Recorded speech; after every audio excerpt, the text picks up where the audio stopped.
Hello, Bosky Tank. Today I'm joined with Olivia Mallard. Haley Tate. Diamond Gooden. Paris Jackson.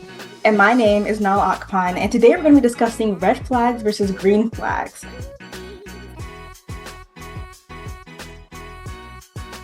So the first question we have is, what is your personal definition of a red flag? And then you can also give examples or like an incident that happens that correlates with red flags.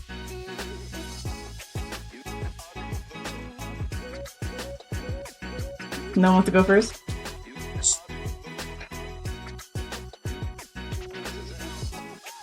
Well, I think red flags are like just things that are toxic behaviors. They kind of vary from person to person, but they're just things that you look out for in another person that you would probably go and say like, I don't think that you are the type of person that I want in my life or just around me, period. You know what I mean?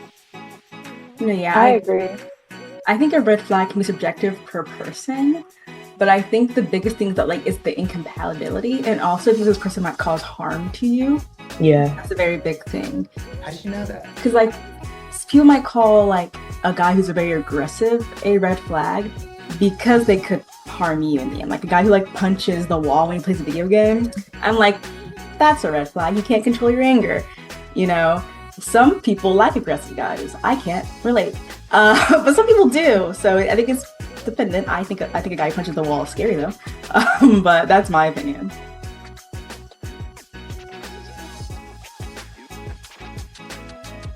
So I would say, for me, a really big red flag would be someone who lacks communication but expects a lot still. Like, how do you have this many expectations but you can't communicate when it's time for us to communicate? No, yeah, emotional and immaturity is just because it's how are you going to not know how to speak your feelings as an adult? And then think that you should be in a relationship. We're adults. We should be able to use our big boy words, big girl words, Mm-hmm. Exactly. And I also say a red flag for me would be dishonesty. It's just you really should be honest, come front with different things. If you're dealing with different issues, if you got, I don't know, family stuff, friend stuff, if you've got personal stuff going on, be upfront about it, or if something is bothering you.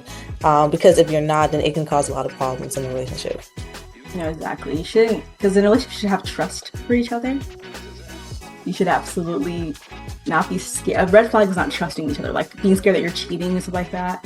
That's very big, because that's not trust. You don't trust me. You think I'm going to do things. It's you're not watching, and it's why would you even think that I would do that? One red flag for me is a man who doesn't have a good relationship with his mother and who doesn't respect his mother either. Because if you can't respect your own mom, somebody who raised you and brought you into this world, then how can you respect any other woman? As long as it's not something traumatic that happened in their childhood that, they probably don't have a good relationship. But if it's not anything like that and you just disrespect your mom or really just other women in your life, I know that you're probably going to disrespect me sometime down the line too. So that's definitely a red flag for me.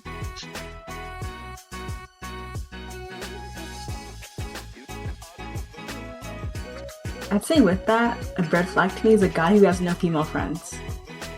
I would say a guy has too many female friends. That would be a red flag for me. I'd rather him have girlfriends than have no female friends. Yeah, I don't know, sister. I can't get into the homeboy situation.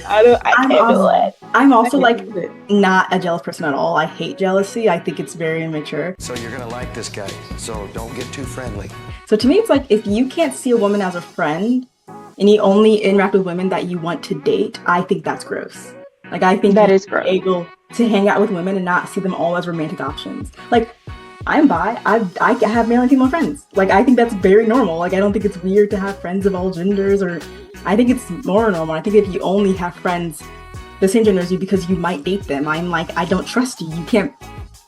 You can't be around women. You think you're going to act on it? You're scared of being by yourself? That's for the red flags and green flags are personality based, because a lot of people disagree with me. Yeah. I know, me too. I mean, I definitely see your point though. Like, it definitely does make sense because I want to know, like, you can be really fluid when it comes to, like, the relationships that you have. Like, you shouldn't only just hang out with like guys only, and then like you said, girls that you only want to date or have some type of relationship with romantically. So, but just too many, it's like, okay, why don't you have any guy friends? Like, I don't know, it's weird to me. I don't know. The girls should outweigh the guys when it comes to the friendships at all. Say that again? I said I definitely don't think your relationship with girls should outweigh your relationship with guys. Like at that point, it's like, what are you doing? Because something ain't adding up. But that's also goes to trusting your partner, which is another thing that I said. Like that's a big part, honesty and trust. And boundaries as well, because if you know you're continuing to do something, I understand you have a relationship with these people, but if you're going to continue to be all, oh, give me a hug, whatever it is, however your relationship is, and I tell you that's something I'm uncomfortable with you doing, and you still proceed to do it, that's a red flag. Ain't no red flags here. Because disrespect to me is always going to be like a red flag. If you, like Diamond said, like if I'm telling you I don't like this, and then you go and blatantly do it anyway. Like, so that to me, that just tells me that you don't respect me, you don't care about what I have to say, and that I'm not someone that you value. Because if you value me, you respect me. Mm-hmm. That's why I think it's very important in relationships to be able to know what you have as a boundary. Because you see people online be like, if a guy does this, it's a red flag. Girl does this, it's a da-da-da. But like, it might not be to you. Like, once again, like, this isn't really a red flag to me, but it's other people. Like, you have to know what your boundaries are before you date anybody, because people will cross your boundaries constantly. They will constantly try to see what they can get away with if you don't have a firm grasp on like what you like and dislike. So keep your boundaries.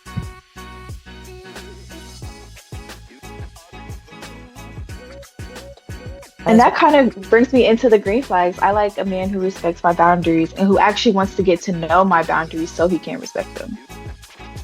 Yeah, and also another green flag for me is like a generous man. Like I just like men who do things for me and who are very kind to me, like upfront. And it really just sets the tone for like the foundation of the relationship that we have going forward. So yeah, I'll say a green flag for me is like a guy who, I can't really say like the word for it, but like an example would be like if you're walking on the like sidewalk, he's walking on the road, or He's such a gentleman. yes, I don't know, there's rules, not really rules, but like I don't know the word for it, like but gentleman, yeah, or very chauvinistic. Yeah, that type of guy. So like that's a really big red flag. Honesty, I mean the opposite of what I said for the red flag too. But yeah. I'll be side-eyeing men who like be walking on the wrong side of the street because like your lady should not be on the outside. I do like too. when I be out in public, I be looking for stuff like that. Like that's definitely a green flag if a man like knows upfront how to properly walk on the sidewalk with a woman. I guess I'm not that traditional because I'm just like, I don't really care. Like, I don't know. Once again, like I am bisexual, so I guess I'm just like, the dynamics aren't always the same to me. Like I don't. But I get like I think a man should definitely try. Okay. Like I think it would be weird if like, say I'm at a door, open the door for me. Why am I opening the door? If I'm moving, help me move. Okay, I don't want to carry something. That doesn't mean I can't do it. I just don't want to. That might be my red flag. I don't want to do the thing. But I think definitely a green flag. I think is emotional security. I mean, it's a very big thing, being able to communicate. Once again, I hate when people just get jealous, they don't say anything, or they like throw fits, or they can't regulate their emotions. It's like, I need you to sit and think about how you feel and not have an outburst every time you feel something. You gotta learn to be chill. I'm very low energy when it comes to like conflict. I'm just like, I don't like fighting. Just chill out. But yeah. But I'm just like I'm not gonna be emotional, don't be emotional. Like, but like you can just be able to regulate your emotions. Like you can cry, just don't always have an outburst when something small happens. Like once again, playing a video game, you punch your wall. You should not be doing that. That's scary behavior. I'm out! I love me a man who's gonna take responsibility for his mistakes. Like, you screwed up and you admitted it. We good. I mean, we may not be good, but we good. And I find that just so attractive. Like, I feel like nowadays it takes so much just for someone to like own up to what they did. So for you to willingly do that, it's an A in my book. Yeah, I have a friend who their ex-boyfriend cannot take any criticism at all. Every time, like he would start a fight, and then he would like act like she was crazy for it. And it's just like I could not handle this. This would drive me insane. Like you can't take responsibility for it. Literally victim mentality. It's like you can't start a fight and then act like you didn't start the fight. Just so on point. Like how you gonna dish if you can't take it out? Like it's like a lot of guys are like that actually, where they start something, they don't want to finish it. They're just like, oh, now you're being so mean. It's like, you scared of conflict? Like you started it. Like what do you mean? And that kind of ties into the lack of emotional intelligence as well, and self-awareness. And a lot of men like don't know how to do that. Like I was talking to a family member and he said he didn't know anything about like emotional intelligence until he was in his 50s, and like he had to go to therapy and like start reading books about it to like really understand. And it makes sense because like, you know, your mama, like as a man, like your mama not teaching you stuff like that. Like she teach you how to be a man, especially if you have like an active father in your life. Your daddy probably don't know emotional intelligence either, so how are you gonna teach you? And the son starts crying, gets upset. The dad's like, you're a man. Get over exactly it. Right? Yeah, like double standard is like crazy, and men actually go through a lot of things, and I feel like it's hard for them to learn how to deal with it properly if they don't even know what they're dealing with. Like they don't even know what it's called, and then it's not like there's a lot of safe environments for men to like actually be men and feel comfortable opening up about those things. Because like we all have emotions, like we're human, so like it's not anything to be ashamed of or like anything to run from. So when I see a man like who actually has emotional intelligence and who can take accountability, that's a green flag for sure. Yeah. That's why for me, this is slightly off topic, but kind of on topic.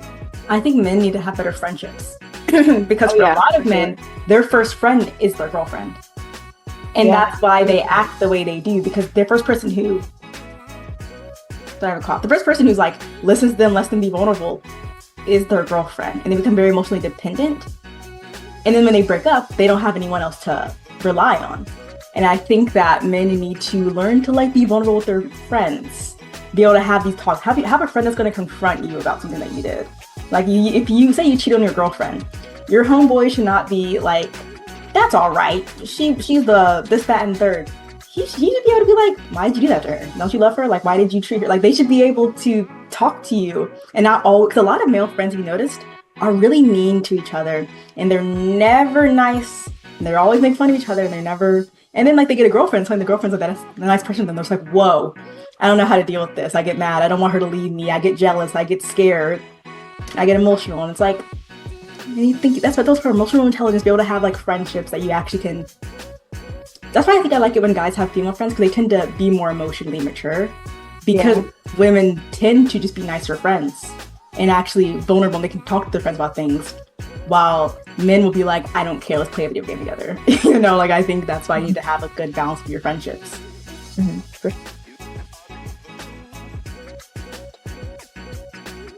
Sure. A question. So would y'all say the same things that we're talking about, red and green flags in relationships, will be the same things you look for in your friendships as well? Yes.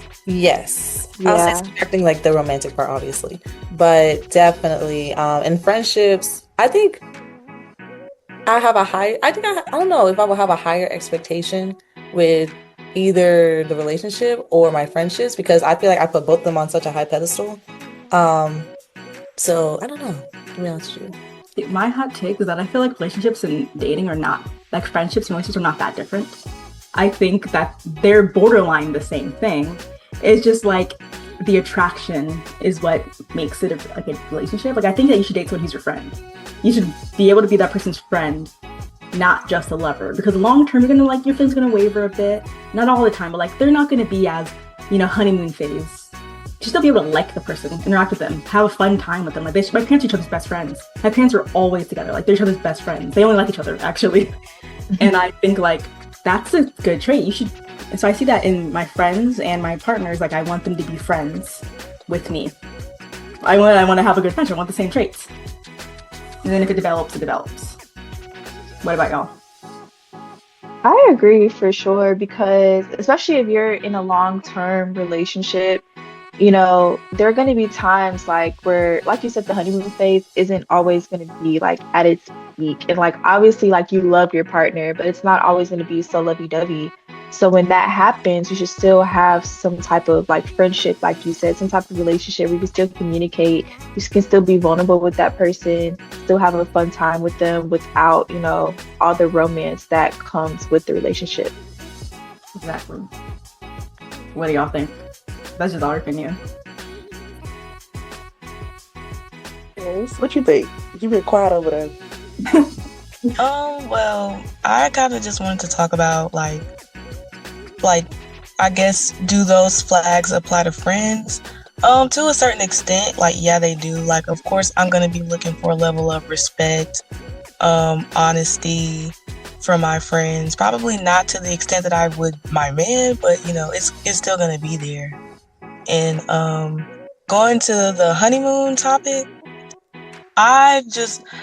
being in the honeymoon phase all the time is not realistic. It's actually very tiring because it's like I have to really wake up every day and act like I just love you so much and you are the best thing since sliced bread. And I do love you, but I'm a human being. Like sometimes that day is just not the day.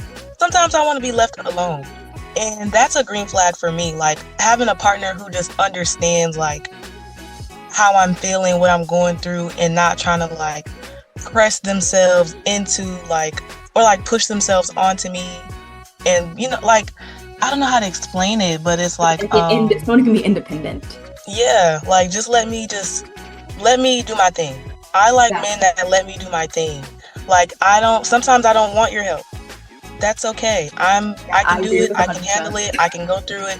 It's fine. Like I don't think that I need a savior. I just need a partner. And that's where things for me get sticky. Like when a man can't draw the line between savior on a horse, white horse, and just being my boyfriend, I get frustrated.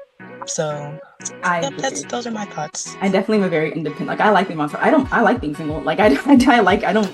Girl, me too, girl. I'm not even gonna hold you. Like I don't like. I enjoy my independence. Yeah, I don't really enjoy dating as much as I do. I love being single. So maybe that's why I'm like, I'm not jealous. I don't really care. Like, I want someone to have their own interests, own passions outside of me, and we're friends. But we also like each other. But, like, I like my, I don't think everybody likes that, though. Like, a lot of people like being together. I like that. Yep. I will say, though, our time's ending now. So I'm going to wrap this up. But let me know what y'all think in the comment section below. Do y'all agree with us? Disagree with us? Do you want your own house when you're married, independent of your partner, or do you want to share? That's the most controversial take that we had here. But let me know in the comment section below. Also check out our social media, check out our newsletters we have monthly that I work on.